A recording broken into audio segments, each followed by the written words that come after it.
Hello. Hi, welcome. Hi.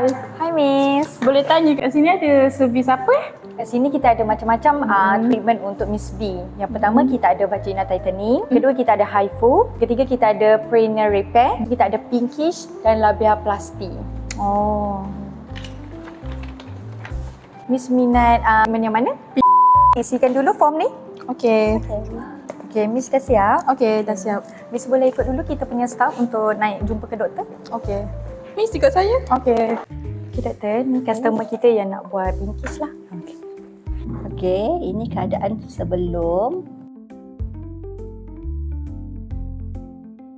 Okay sis, boleh duduk dulu? Okey. Okay sis, kita nak tanya sikit lah feedback macam mana sis buat konsultasi dengan doktor kita tadi? Doktor jelaskan dengan baik. So, I pun faham. Lepas tu, I decide nak buat kat sini lah. Okay, terima kasih sis. Kita jumpa di next appointment nanti ya. Okey. Terima kasih Miss.